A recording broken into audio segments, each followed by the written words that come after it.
প্রশ্নটা আর এটা নেই যে ইসরায়েল কি ইরানের উপর পরমাণু বোমা ফেলবে। প্রশ্নটা হলো ইসরায়েল কি পরমাণু বোমা ফেলার চূড়ান্ত প্রস্তুতি এইমাত্র শেষ করে ফেলল।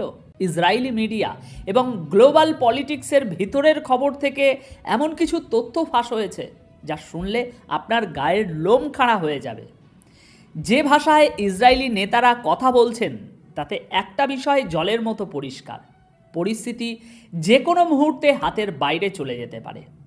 আজকের প্রথম বড় ব্রেকিং, ইসরায়েলের পার্লামেন্ট মেম্বারের মুখে পরমাণু হামলার খোলা হুমকি এবং ইসরায়েলের সেই রহস্যময় টেক্সটাইল ফ্যাক্টরির আসল সত্য। খুব মনোযোগ দিয়ে শুনবেন দর্শক। শুরু করছি প্রথম পয়েন্ট দিয়ে। ইসরায়েলি ওয়েবসাইট জে ফিটের একটা মারাত্মক রিপোর্ট গতকাল সন্ধ্যায় সামনে এসেছে। ইসরায়েলের সাংসদ, যাকে নেসেট মেম্বার বলা হয়, নিসিম ভাতুরি, তিনি একটি লাইভ ইন্টারভিউতে এমন কিছু কথা বলেছেন যা শোনার পর তড়িঘড়ি আপনাদের জন্য এই প্রতিবেদন বানাতে বসেছি। নিসিম ভাতুরি একদম পরিষ্কার ভাষায় ওয়ার্নিং দিয়েছেন, যদি ইসরায়েলের অস্তিত্বের উপর কোনো আঘাত আসে, যদি আমাদের টিকে থাকা নিয়ে প্রশ্ন ওঠে, তবে ইসরায়েল এমন সব অস্ত্র ব্যবহার করবে যা তারা আজ পর্যন্ত ইতিহাসের পাতায় কখনো ব্যবহার করেনি। এখানেই শেষ নয়, তিনি এই কথাগুলো বলার সময় ইসরায়েলের কুখ্যাত ডিমোনা পরমাণু প্ল্যান্টের কথা উল্লেখ করেন এবং অবাক করার বিষয় হলো তিনি সেটাকে একটা টেক্সটাইল ফ্যাক্টরি বা কাপড়ের কল বলে উল্লেখ করেছেন। আর ঠিক এখানেই হিসেবটা বদলে যাচ্ছে দর্শক। সিরিয়াসলি একটু ভাবুন তো, পরমাণু প্ল্যান্টকে কেউ কাপড়ের কল কেন বলবে? যারা ইন্টারন্যাশনাল রিলেশনস এবং সিক্রেট ইন্টেলিজেন্স নিয়ে একটু পড়ালেখা করেন তারা জানেন এটা ইসরায়েলের একটা বহু পুরনো কোড ওয়ার্ড। 50-এর দশকে যখন ফ্রান্সের সাহায্যে ইসরায়েল এই ডিমোনা প্ল্যান্ট বানাচ্ছিল, তখন থেকেই তারা বাইরের দুনিয়াকে বোকা বানানোর জন্য এটাকে টেক্সটাইল ফ্যাক্টরি বলে ডাকত। নিসিম ভাতুরি যখন সেই পুরনো কোড ওয়ার্ডটা আবার ক্যামেরার সামনে ব্যবহার করলেন, তখন তিনি আসলে ইরানকে এবং পুরো বিশ্বকে মনে করিয়ে দিলেন যে আমাদের হাতে ধ্বংসের চাবিকাঠি আছে এবং আমরা সেটা ব্যবহার করতে এবার আর দুবার ভাবব না। দেখুন, ইসরায়েলের একটা পলিসি আছে যাকে হিব্রু ভাষায় বলা হয় অ্যামিমিউট এবং এর ইংরেজি হলো নিউক্লিয়ার অপাসিটি বা পারমাণবিক অস্পষ্টতা। এর মানে কি? এর মানে হলো ইসরায়েল আজ পর্যন্ত একবারও অফিসিয়ালি স্বীকার করেনি যে তাদের কাছে পরমাণু বোমা আছে, আবার তারা কখনো অস্বীকারও করেনি। কিন্তু সিআইএ থেকে শুরু করে বিশ্বের সমস্ত প্রথম সারির গোয়েন্দা সংস্থা জানে ইসরায়েলের কাছে অন্তত 90 থেকে 300টি নিউক্লিয়ার ওয়ারহেড মজুদ রয়েছে বর্তমানে। ইতিহাস ঘাটলে দেখবেন 1971 সালে দক্ষিণ আটলান্টিক মহাসাগরের বুকে ভেলা ইনসিডেন্ট নামে একটা রহস্যময় আলোর ঝলকানি দেখা গিয়েছিল। স্যাটেলাইটে ধরা পড়া সেই ঝলকানি আর কিছুই ছিল না, সেটা ছিল সাউথ আফ্রিকা এবং ইসরায়েলের একটা জয়েন্ট সিক্রেট নিউক্লিয়ার টেস্ট। কিন্তু তারা কখনো সেটা স্বীকার করেনি। আজ যখন নিসিম ভাতুরি সেই না বলা অস্ত্র ব্যবহারের কথা বলছেন, তখন সেটা কেবল ফাঁকা আওয়াজ নয়, এটা হলো ইসরায়েলের স্যামসন অপশানের ওয়ার্নিং। স্যামসন অপশান মানে হলো, যদি আমরা ধ্বংস হই তবে আমরা পুরো মধ্যপ্রাচ্যকে সাথে নিয়ে ধ্বংস হব। আচ্ছা, এবার দ্বিতীয় পয়েন্টে আসা যাক। হঠাৎ করে এখন কেন এই পরমাণু হামলার প্রসঙ্গ এত জোরালো হলো? দর্শক, আমেরিকার স্পেশাল এনভয় স্টিভ উইটকফ ঠিক একদিন আগে একটা মারাত্মক ভীতিকর রিপোর্ট পেশ করেছেন। তিনি দাবি করেছেন ইরান তাদের ইউরেনিয়াম সমৃদ্ধকরণের মাত্রা 60% উপরে নিয়ে গেছে এবং সবথেকে ভয়ের কথা, তার দাবি অনুযায়ী ইরান পরমাণু বোমা তৈরির ম্যাটেরিয়াল জোগাড় করা থেকে আর মাত্র 1 সপ্তাহ দূরে দাঁড়িয়ে আছে। মানে আর 1 সপ্তাহের মধ্যে ইরান পরমাণু বোমা ফাটিয়ে ফেলবে, টেস্ট করে ফেলবে। গতকালই এই বিষয়ের উপরে একটি বিস্তারিত ভিডিও আমি আপনাদের সামনে নিয়ে এসেছিলাম। আমার ওই ভিডিওতে আপনাদের মতোই একজন অত্যন্ত বুদ্ধিমান দর্শক কমেন্ট করেছিলেন, আমেরিকা তো গত 10 বছর ধরেই বলে আসছে ভাই যে ইরান বোমা বানানো থেকে মাত্র 7 দিন দূরে আছে, কিন্তু সেই 7 দিন তো আর শেষই হচ্ছে না। আমি ওই দর্শকের সাথে 100% একমত। দেখুন, গ্লোবাল পলিটিক্সে কোনো কথাই হাওয়ায় ভাসে না। যখন কোনো পরাশক্তি একবার দাবি করে কোনো কিছু, তার পেছনে একটা নির্দিষ্ট চিত্রনাট্য বা স্ক্রিপ্ট থাকে। আপনার কি 2003 সালের ইরাক যুদ্ধের কথা মনে আছে? আমেরিকার তৎকালীন পররাষ্ট্রমন্ত্রী ঠিক এভাবেই জাতিসংঘের মঞ্চে দাঁড়িয়ে দাবি করেছিলেন যে সাদ্দাম হোসেনের কাছে ওয়েপন্স অফ মাস ডিস্ট্রাকশন বা গণবিধ্বংসী অস্ত্র আছে, আর সেই অজুহাতে তারা পুরো ইরাককে মাটির সাথে মিশিয়ে দিল। পরে কি দেখা গেল? পুরো ইরাক তন্ন তন্ন করে খুঁজেও একটা পটাকাও পাওয়া যায়নি। আজ কি সেই একই প্লেবুক ইরানের সাথে ব্যবহার করা হচ্ছে না? ইরানের কাছে 7 দিনে বোমা আসছে, এই ভয়টা দেখিয়ে আমেরিকা আসলে ইসরায়েলকে একটি প্রিএম্পটিভ স্ট্রাইক বা আগাম হামলা করার গ্রাউন্ড তৈরি করে দিচ্ছে। আমেরিকার এই রিপোর্টের পরই ইসরায়েলি শিবিরে চরম অস্থিরতা শুরু হয়েছে। ইসরায়েল খুব ভালো করেই জানে, ইরান একবার পারমাণবিক শক্তিধর দেশ হয়ে গেলে মধ্যপ্রাচ্যে ক্ষমতার ব্যালেন্স চিরতরে বদলে যাবে। তখন আর ইসরায়েল চাইলেই ইরানের উপর দাদাগিরি করতে পারবে না। এখন প্রশ্ন হলো, ইসরায়েল কি সত্যি ইরানের উপর একটা পুরোদমভর অ্যাটম বোম ফেলবে? দেখুন, একটা বড় সাইজের অ্যাটম বোম ফেলা মানে হলো সরাসরি তৃতীয় বিশ্বযুদ্ধ শুরু করে দেওয়া।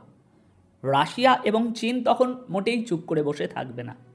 তাই মিলিটারি স্ট্র্যাটেজিস্টরা মনে করছেন ইসরায়েল হয়তো বড় বোমার বদলে ট্যাকটিক্যাল নিউক্লিয়ার ওয়েপেন ব্যবহার করতে পারে। এখন এই ট্যাকটিক্যাল নিউক্লিয়ার বোমা কি ভাই? এটা হলো ছোট সাইজের পরমাণু বোমা। এর কাজ হলো পুরো শহর ধ্বংস না করে একটা নির্দিষ্ট টার্গেট, যেমন ধরুন ইরানের মাটির নিচে থাকা ফার্দো বা নাতাঞ্জ পরমাণু কেন্দ্র, সেগুলোকে পুরোপুরি ধ্বংস করা। তড়িৎ চুম্বকীয় পালস ইএমপি তৈরি করে পুরো এলাকার ইলেকট্রিক গ্রিড অকেজো করে দেওয়া। এবার আসি তৃতীয় এবং সবচেয়ে রোমাঞ্চকর পয়েন্টে। এই পয়েন্টটা শুনলে আপনি বুঝতে পারবেন গেম অফ থ্রোনসের চেয়েও জিওপলিটিক্স কত বেশি ভয়ঙ্কর। দর্শক, আমরা সবাই জানি ইসরায়েলের নিউক্লিয়ার প্লান্ট ওই ডিমোনা নামক জায়গাতেই অবস্থিত। আর গত জানুয়ারি মাসে, মানে এই বছরের জানুয়ারি মাসে ঠিক এই ডিমোনার পাশেই একটা ভূমিকম্প অনুভূত হয়েছিল। রিক্টার স্কেলে তার মাত্রা ছিল 4.2। খবরটা শোনার পর পুরো বিশ্বের ডিফেন্স অ্যানালিস্টদের মধ্যে রীতিমতো খলবলি শুরু হয়ে যায়। প্রশ্ন ওঠে, ওটা কি সত্যি প্রকৃতির কোনো স্বাভাবিক ভূমিকম্প ছিল, নাকি মাটির নিচে ইসরায়েল তাদের পরমাণু বোমার টেস্ট করেছিল? আর ঠিক এখানেই হিসেবটা বদলে যাচ্ছে। দর্শক, খুব মনোযোগ দিয়ে পয়েন্টগুলো মিলিয়ে নিন। প্রথম সন্দেহ হলো টাইমিং। জানুয়ারি মাসে যেদিন ঠিক ওই 4.2 মাত্রার ভূমিকম্পটা হলো ইসরায়েলে, অদ্ভুতভাবে ঠিক সেই একই দিনে একই সময়ে পুরো ইসরায়েল জুড়ে ভূমিকম্প থেকে বাঁচার এমার্জেন্সি ড্রিল বা মহড়া চলছিল। সিরিয়াসলি একটু ভাবুন তো, যে মুহূর্তে আপনার দেশে ভূমিকম্পের মহড়া চলছে, ঠিক সেই মুহূর্তেই দেশের সবথেকে বড় সিক্রেট নিউক্লিয়ার যে প্লান্ট, সেই প্লান্টের নিচে একটা ভূমিকম্প হয়ে গেল। এটা কোনো কোইন্সিডেন্স হতে পারে না। ডিফেন্স এবং ইন্টেলিজেন্সের ভাষায় কোনো বড় সিক্রেট অপারেশনকে সাধারণ মানুষের চোখ থেকে লুকানোর জন্য বা জাস্টিফাই করার জন্য আগে থেকেই এ ধরনের ড্রিল বা মহড়ার আয়োজন করা হয়, যাতে মানুষ ভাবে, ওহো, এটা তো ড্রিলের অংশ, অথবা ড্রিল চলছিল তাই আমরা বেঁচে গেছি। দ্বিতীয়ত এবং সবচেয়ে বড় প্রমাণ হলো সিসমিক ওয়েভ। যারা ভূতত্ত্ব বা জিওলজি নিয়ে পড়েন তারা জানেন, একটা প্রাকৃতিক ভূমিকম্পের তরঙ্গ আর মাটির নিচে হওয়া কোনো শক্তিশালী বিস্ফোরণের তরঙ্গের যে প্যাটার্ন, দুটো সম্পূর্ণ আলাদা হয়। প্রাকৃতিক ভূমিকম্প শুরু হয় হালকা কাঁপুনি দিয়ে, তারপর সেটা বাড়ে। কিন্তু মাটির নিচে নিউক্লিয়ার ব্লাস্ট হলে সিসমোগ্রাফি হঠাৎ করে ওই গ্রাফিতে একটা বড় খাঁড়া স্পাইক তৈরি হয়।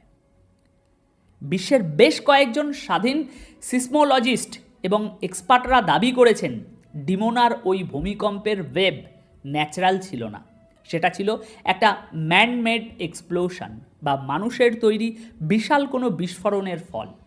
যদিও ইসরায়েলি অফিসিয়ালরা দ্রুত এটাকে প্রাকৃতিক ভূমিকম্প বলে ধামাচাপা দেওয়ার চেষ্টা করেছে। এই নিয়ে বিস্তারিত প্রতিবেদন সেই সময় আমি আপনাদেরকে দেখিয়েছি তারা কি বলছিল। কিন্তু সোশ্যাল মিডিয়া থেকে শুরু করে পেন্টাগনের করিডরে এই আলোচনা এখন ওপেন সিক্রেট। কিন্তু প্রশ্ন এখনও থেকে যায় দর্শক, আসলে কি ঘটেছিল সেখানে? দেখুন, বিশেষজ্ঞরা বলছেন ইসরায়েল আসলে মাটির নিচে একটা লো এন্ড নিউক্লিয়ার টেস্ট সম্পন্ন করেছে। কিন্তু কেন? কারণ ইরানকে একটা কড়া মেসেজ দেওয়ার জন্য। ইসরায়েল ইরানকে বোঝাতে চাইল, তোমরা যদি ভাবো যে তোমরা বোমা বানিয়ে ফেলবে আর আমরা বসে থাকবো, তাহলে ভুল ভাবছো। আমাদের অস্ত্র একদম রেডি এবং পরীক্ষিত। আমি একটু আগেই আপনাদের ওই অ্যামুমিট বা ইসরায়েলের সেই অস্পষ্টতার পলিসির কথা বলছিলাম না? এই ভূমিকম্পের ঘটনাটাও সেই পলিসিরই একটা মাস্টার স্ট্রোক। ইসরায়েল কখনোই বুক বাজিয়ে বলবে না যে আমরা নিউক্লিয়ার টেস্ট করেছি।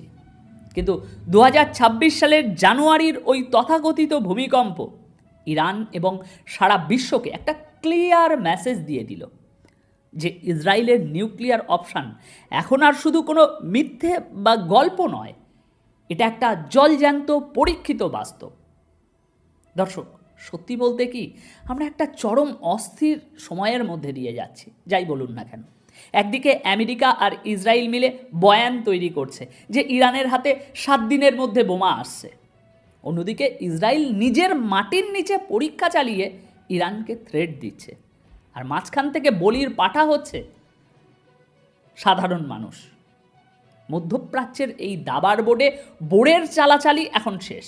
এবার সরাসরি রাজা উজিরের মারার খেলা চলছে। যদি ইসরায়েল সত্যিই ওই ট্যাকটিক্যাল নিউক্লিয়ার ওয়েপেন ইরানের ফেসিলিটিগুলোতে ব্যবহার করে, তবে এর রেডিয়েশন শুধু মধ্যপ্রাচ্যেই আটকে থাকবে না, এর জিওপলিটিক্যাল এবং ইকোনমিক রেডিয়েশন আমাদের এবং আপনাদের দৈনন্দিন জীবনেও এসে পড়বে।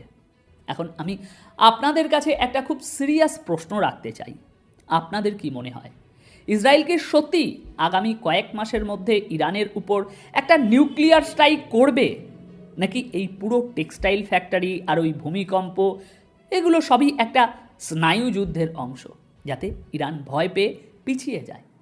আপনাদের তীক্ষ্ণ মতামত আমাকে কমেন্ট বক্সে অবশ্যই জানাবেন। আপাতত তাহলে এ পর্যন্তই, দেখা হচ্ছে পরবর্তী ভিডিওতে। ধন্যবাদ আপনাদের সকলকে।